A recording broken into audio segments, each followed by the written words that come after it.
Hello and welcome to cricket Venkatesh. నిన్నటి వీడియోలో నేను ఒక చిన్న కోరాను మన టీంని. అదేంటంటే కనీసం థర్డ్ సెషన్ దాకైనా వెళ్ళండి, వెళ్తే నేను మీకు కొంతవరకు మెచ్చుకుంటాను. ఎందుకంటే కొంతైనా మీరు ఆ రిజైలియన్స్ చూపించారు, ఆ పట్టుదల చూపించారని ఒక చిన్న కన్సోలేషన్ ప్రైజ్ ఉంటుంది. డ్రా చేసుకుంటే ఇంకా మెచ్చుకుంటాను నేను. ఎందుకంటే సిరీస్ పోయింది, కానీ లాస్ట్ డే రోజున మీరు నిలబడి మ్యాచ్ని డ్రా చేసుకున్నారంటే కొంతవరకు ఒక కంటి తుడుపులా ఉండేదని అనుకున్నాం. కానీ అలాగే చేయలేదు. Most disappointing victory, worst ever defeat I have seen. ఎందుకంటే పరువు పోయింది, పాయింట్లు పోయినాయి. మీకు హోమ్లో మీరు గెలిస్తే మీకు డబ్ల్యూటీసీలో హోమ్ పాయింట్స్ ఫుల్గా తెచ్చుకునే ప్రయత్నం చేస్తారు. లాస్ట్ టైం కూడా న్యూజిలాండ్ మనం క్లీన్ స్వీప్ చేసినందువల్లే మనం ఫైనల్కి వెళ్ళలేకపోయాం. ఈసారి కూడా 2 మ్యాచ్లు వరుసగా ఓడిపోయాం హోమ్లో.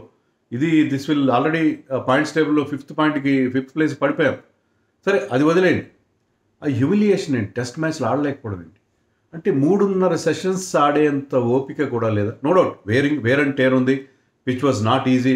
5th డే పిచ్ మీద వేగరీస్ ఆఫ్ ది పిచ్ ఉంటాయి ఖచ్చితంగా. కొన్ని బాల్స్ లో అవుతుంటాయి, కొన్ని బాల్స్ సడన్గా టేక్ ఆఫ్ అవుతుంటాయి, దెబ్బలు తగులుతుంటాయి. 5th డే పిచ్ ఇక్కడ కూడా ఈజీ కాదు ఎలాంటి పిచ్ మీద. కానీ మీకు జడేజా ఆడాడు కదా. జడేజా షోన్ దట్ పాజిటివ్గా ఆడితే మీరు హాఫ్ సెంచరీ చేయొచ్చు అని చెప్పి జడేజా ప్రూవ్ చేశాడు. సాయి సుదర్శన్ ఓవర్గా డిఫెన్స్ ఆడాడు, కానీ అతను కూడా మోర్ దెన్ 100 బాల్స్ ఆడాడు కదా. ఒక సెషన్ అంతా నిలబడ్డాడు కదా సాయి సుదర్శన్ కూడా. సో మీకు ఆ పట్టుదల, మీకు ఆ అప్లికేషన్ ఉంటే మీరు నిలబడగలరు ఈ పిచ్ మీద. 3 సెషన్స్ ఆడడం, మీకు నెంబర్ 8లో వాషింగ్టన్ సుందర్ లాంటి బ్యాట్స్మెన్ ఆడుతున్న ఎంత లాంగ్ బ్యాటింగ్ లైనప్. ఈ మ్యాచ్లో అయితే కుల్దీప్ యాదవ్ కూడా బాగానే బ్యాటింగ్ చేశాడు, కానీ అలాగా మిగతా వాళ్ళు చేయలేకపోయారు. దారుణమైన పరిస్థితి, దారుణమైన బ్యాటింగ్ మన టీం నుంచి చూసాం. ఎప్పుడు చూడలేదు. ఫస్ట్ ఇన్నింగ్స్లో ఒక 82 ఓవర్లు ఆడారు. సెకండ్ ఇన్నింగ్స్లో 64 ఓవర్లు కూడా ఆడలేదు. అంటే సెకండ్ న్యూ బాల్ వరకు కూడా మీరు వచ్చే పరిస్థితి లేదు. ఇంత నిర్లక్ష్యం ఏంటి? ఇంత పట్టుదల లేకపోవడం ఏంటి? అంత డిటర్మినేషన్ అనేది లేకుండా పోయిందా ఇండియన్ టీంలో? టెస్ట్ మ్యాచ్ ఆడడం ఎలా కంప్లీట్గా మర్చిపోయారు అందరు కూడా. సో నిన్న మొన్న దాకా వాళ్ళిద్దరిని బ్లేమ్ చేశారు. విరాట్ కోహ్లీ సరిగా ఆడలేదు, రోహిత్ శర్మ సరిగా ఆడలేదు. కొత్త వాళ్ళు ఏం చేస్తున్నారు? What is happening actually? సరే, మీరు ఫస్ట్ టెస్ట్ ఓడిపోయారు, ఒప్పుకోవచ్చు. దాంట్లో కొన్ని ప్రాబ్లమ్స్, ఎందుకంటే ర్యాంక్ టర్నర్ అది కేవలం 30 రన్స్ తేడాతో ఓడిపోయారు. శుభ్మన్ గిల్ లేడు, 10 మందితోనే ఆడారు, స్మాల్ మార్జిన్తో ఓడిపోయారు. మీకు టాస్ ఓడిపోవడం కూడా మీకు ఒక మైనస్ పాయింట్, అంతా ఒప్పుకోండి. కానీ ఇక్కడ అలా కాదే. ఇక్కడ మీరు ఫస్ట్ ఇన్నింగ్స్లో 201 చేస్తే వాళ్ళు 260 ఫర్ 5 చేశారు వాళ్ళు. ఆ తర్వాత 4th డే రోజున బ్యాటింగ్ చేస్తూ వాళ్ళ టేలెండర్స్ కూడా బాగానే ఆడుతున్నారు మీకంటే. 408 రన్స్తో ఇండియా ఎప్పుడు ఓడిపోలేదు. 408 రన్స్ డిఫీట్, హ్యూజ్ మార్జిన్. అందులో హోమ్లో 408 రన్స్ తేడాతో ఓడిపోతారని చెప్పి నేను ఎప్పుడు అనుకోలేదు. I been following crickets in 1977. వీళ్ళు చాలామంది పుట్టలేదు అప్పటి నుంచి నేను టెస్ట్ క్రికెట్ ఫాలో అవుతూ ఉన్నాను. చాలా దారుణమైన ఓటములు చూశాను. చాలా ఇబ్బంది పెట్టిన ఓటములు, కళ్ళ నీళ్ళు పెట్టించిన ఓటమి చూశాను. కానీ ఇది చాలా హ్యూమిలియేటింగ్, చాలా అవమానకరమైన ఓటమి. హోమ్లో ఇంత దారుణ. సైమన్ హార్మర్ ఎవరు? 14 టెస్ట్ మ్యాచ్ అనుకుంటా అతనికి. 10 ఏళ్లలో అతను 14 టెస్ట్ మ్యాచ్ ఆడుతున్నాడు. అలాంటి బౌలర్ని మీరు సూపర్ హీరోని చేశారు. ఫస్ట్ ఇన్నింగ్స్లో 3, సెకండ్ ఇన్నింగ్స్లో 6 వికెట్లు తీశాడు. సిరీస్ మొత్తంలో 17 వికెట్లు తీశాడు. మ్యాన్ ఆఫ్ ది సిరీస్ అతను he bowled well. We have to appreciate, we have to respect South African team. అది కాదు నేనేది. మీరు మామూలు బౌలర్ని మీరు హీరోలు చేస్తున్నారు. సైమన్ హార్మర్ నో డౌట్ కౌంటీలో మోర్ దెన్ 1000 వికెట్ ఆడి, అతను more than 1000 first class wickets ఉన్నాయి, ఒప్పుకుంటాను. టెస్ట్ మ్యాచ్లో ఈజ్ అ స్ట్రగ్లింగ్ బౌలర్. వాళ్ళ first choice is always Keshav Maharaj. ఎప్పుడో ఈసారి ఏదో ఒక ఆఫ్టర్ థాట్గా అతను తీసుకొచ్చారు. బహుశా ఇండియాలో ఎక్కువ మంది లెఫ్ట్ హ్యాండర్స్ ఉన్నారని వాళ్ళు సెన్స్ చేసి తీసుకొచ్చిన బౌలర్ అతను. ఇండియాలో గతంలో ఒక 2 టెస్ట్ మ్యాచ్లు ఆడి పెద్దగా పర్ఫామ్ చేసింది లేదు అతను. సో అలాంటి బౌలర్ని మీరు హీరో చేశారు బికాజ్ విత్ యువర్ ఇనెప్ట్ బ్యాటింగ్. మీకు చేతకాని బ్యాటింగ్తో మీరు అతని అంటే ఒక ఇన్నింగ్స్లో ఏమో మార్క్ యాన్సన్ బౌన్సర్లు వేసి 5 వికెట్లు తీస్తాడు. మొత్తం 6 వికెట్లు తీసి అంటే 5 వికెట్లు బౌన్సర్లతో తీశాడు. ఇంకో వికెట్ మన రిషబ్ పంత్ స్లాగ్ కూడా కాదు, భయంకరమైన షాట్ అది. సో ఏ విధంగా చూసుకున్నా కూడా ఏ విధంగా మనం ఎప్పుడు నేను మొత్తం చూస్తున్నాను ఇండియాలో మనం ఎప్పుడు వైట్ వాష్ అయింది ఎప్పుడు అంటే ఆడిన ప్రతి మ్యాచ్ ఓడిపోవడం సిరీస్లో. మనం క్రితం శతాబ్దంలో ఎప్పుడు ఓడిపోలేదు ఇట్లా. ఇండియాలో చాలా దారుణంగా ఉండేది ఆ టీం. కానీ హోమ్లో కొద్ది గొప్ప బాగుండేది. ఒక టెస్ట్ని డ్రా చేసుకునే వాళ్ళు సిరీస్లో, లేదు 1-6 టెస్ట్లని గెలిచేవాళ్ళు. మరీ అంటే 90స్కి ముందు అనుకోండి, 80స్లో కానీ 70స్లో కానీ మన టీంలో అంత మంచి స్ట్రాంగ్గా లేకపోయినా సరే మనం స్టిల్ మన హోమ్లో రికార్డ్ బాగానే ఉండేది. మనం 2000లో ఇదే సౌత్ ఆఫ్రికా టీం చేతిలో మనం when Hansi crony was captain, దాంట్లో ఆ టీంలో మంచి మంచి ప్లేయర్స్ ఉన్నారు. గ్యారీ కాస్టన్ ఉన్నాడు, కలీస్ ఉన్నాడు, డొనాల్డ్ పొలాక్, లాన్స్ క్లూజ్నర్, వీళ్ళందరూ టీంతో 2-0తో ఓడిపోయాం. అప్పుడు white wash, first white wash నాకు తెలిసి. I stand corrected. First white wash ఇండియాలో ఇండియన్ టీంకి 2000లో ఇదే సౌత్ ఆఫ్రికన్ టీం ఇచ్చింది. తర్వాత లాస్ట్ టైం న్యూజిలాండ్ టీం ఇచ్చింది లాస్ట్ ఇయర్. 12 నెలల తేడాతో మరొక వైట్ వాష్ మనకి.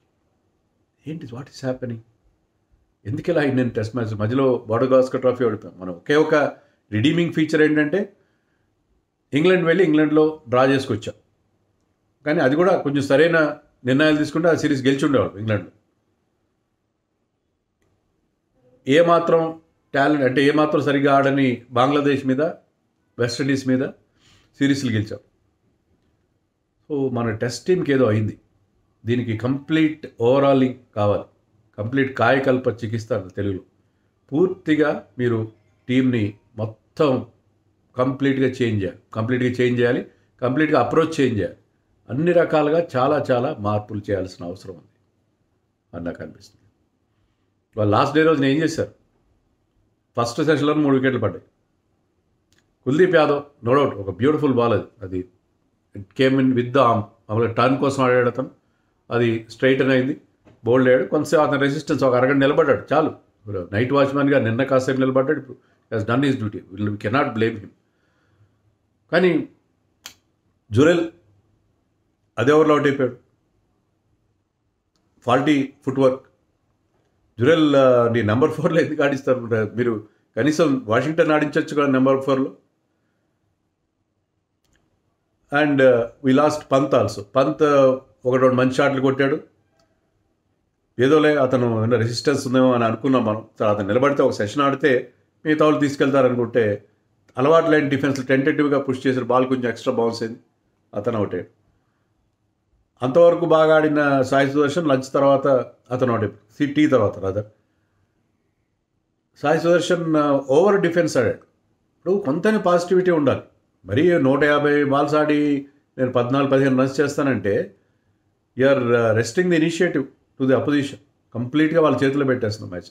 వాళ్ళు డామినేషన్ చేసి కొంతైనా స్ట్రైక్ రొటేట్ చేయాలి. కానీ మరీ అంత డెడ్ డిఫెన్సివ్ బ్యాట్ పెడితే ఎట్లా అవుతుంది? ఆ డెడ్ డిఫెన్సివ్ బ్యాట్తోనే అవుట్ అయిపోయాడు. మరి సెనురాన్ ముత్తుస్వామి కూడా వచ్చి రావడంతో ఫస్ట్ ఓవర్లో వికెట్ తీశాడు. సో అందరూ లాస్ట్లో Keshav Maharaj who is in the overshadowed by Simon Harmer, అతను కూడా లాస్ట్లో 2 వికెట్లు వచ్చాయి. సో వాళ్ళు కంప్లీట్గా డామినేట్ చేశారు. మంచి క్యాచ్లు పెట్టారు. ఒక రికార్డు క్యాచ్ల విషయంలో మార్క్రమ్ బౌలర్ 9 క్యాచ్లు పెట్టాడు మార్క్రమ్. సో మార్క్రమ్ 1-2 క్యాచ్లు వదిలేసినా సరే, but overall their catching has been wonderful. Even last catch Siraj ఇచ్చిన బాల్ని మార్క్ హ్యాన్సన్ పట్టిన క్యాచ్ మాత్రం. So Mark Hansen had a wonderful match, scored runs, picked up wickets, took some catches. So everybody perform, అందరూ బాగా perform చేశారు. మెచ్చుకోవాలి మనం south African టీంని, ఖచ్చితంగా మెచ్చుకోవాలి. వాళ్ళకున్న లిమిటెడ్ రిసోర్సెస్తో నేను చెప్పినట్టుగా Kallis, de Villiers, Pollock, Donald, Dale Steyn అలాంటి బిగ్ నేమ్స్ లేరు ఇప్పుడు. ఈవెన్ కగిసొరబాడ కూడా ఇంజర్డ్ ఆడలేదు. ఒక్క చెప్పుకోదగ్గ నేమ్ కూడా లేదు మీకు అక్కడ. అంటే టెస్ట్ క్రికెట్లో చాలా గ్రేట్ ప్లేయర్ అన్నగా ఒక్క ప్లేయర్ లేడు. కానీ వీళ్ళు మనని హోమ్లో ఎంతగా హ్యూమిలియేట్ చేశారంటే they have done really well in all departments. We have been out played. And Rishabh Pant had a nightmare of a match, forgettable match. Batting చేయలేదు, క్యాప్టెన్సీ సరిగా లేదు అతనిది, అండ్ చాలా హ్యూమిలేటింగ్ డిఫీట్. తర్వాత ఒక ఇంపార్టెంట్ ఒక stumping chance, difficult stumping chance before the Tristan Stubbs innings బిగినింగ్లో difficult stumping chance miss అయ్యాడు. So had a forgettable match. Everybody had a forgettable match. Maybe Jadeja ఒక్కడే వికెట్ తీశాడు, రన్స్ చేశాడు. మిగతా అందరూ కూడా ఫెయిల్ అయ్యారు. జైస్వాల్ ఒక 50 చేశాడు. సో ఇంత దారుణంగా మినిమం ఫైట్ ఇవ్వకుండా ఓడిపోయి ఫైట్ చేశారు వీళ్ళు, పర్లేదు ఫైట్ చేశారు, చూడండి వీళ్ళు ఫైట్ చేశారు, ఓడిపోయినా పర్లేదు ఫైట్ చేశారు, చివరి దాకా నిలబడ్డారు, పళ్ళ బిగువన బ్యాటింగ్ చేశారు, కష్టమైన కండిషన్స్ కూడా, అంటే ఇంతకంటే డిఫికల్ట్ పిచెస్ మీద ఆడిన సందర్భాలు ఎన్నో ఉన్నాయి. కానీ ఇలాంటి మా ఒక యావరేజ్ పిచ్ మీద చేతులు ఎత్తేయడం అనేది చాలా బాధ అనిపిస్తుంది, చాలా అంటే చాలా బాధ అనిపిస్తుంది.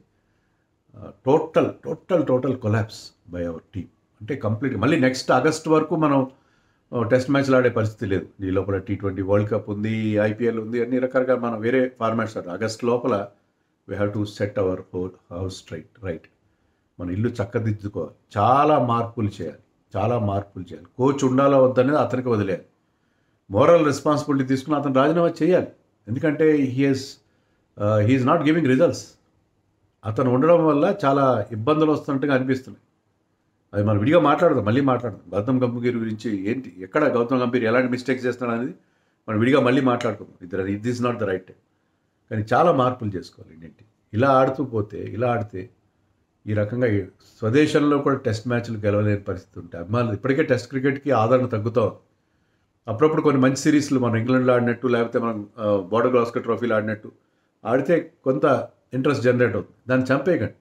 టెస్ట్ క్రికెట్ని ఇలా మీరు చంపేసి RIP టెస్ట్ క్రికెట్ అని, RIP ఇండియన్ క్రికెట్. ఇప్పుడు యాషెస్కి ఒకసారి ఎప్పుడో ఒక డెత్ డిక్లరేషన్ ఇచ్చారు, దాని నుంచే కదా యాషెస్ అని పేరు వచ్చింది. English cricket died and so and Ashes will be cremated and Ashes will be taken to Australia అని చెప్పి అప్పట్లో రాశారు. అలాగే భారత టెస్ట్ క్రికెట్ కూడా చనిపోయింది. ఈ యాషెస్ని మనం ఇంగ్లాండ్కి, ఆస్ట్రేలియాకి, సౌత్ ఆఫ్రికాకి, న్యూజిలాండ్కి తీసుకెళ్తున్నాం అని చెప్పి పరిస్థితి మాత్రం రానివద్దని చెప్పి దయచేసి నేను కోరుకుంటున్నాను. మరి ఈ డిఫీట్ గురించి మీరేమనుకుంటున్నారో, మీ ఆవేదన ఎలా ఉందో మీరు చెప్పండి. నా ఆవేదన చెప్పాను, మీ ఆవేదన మీరు కామెంట్స్లో చెప్పండి.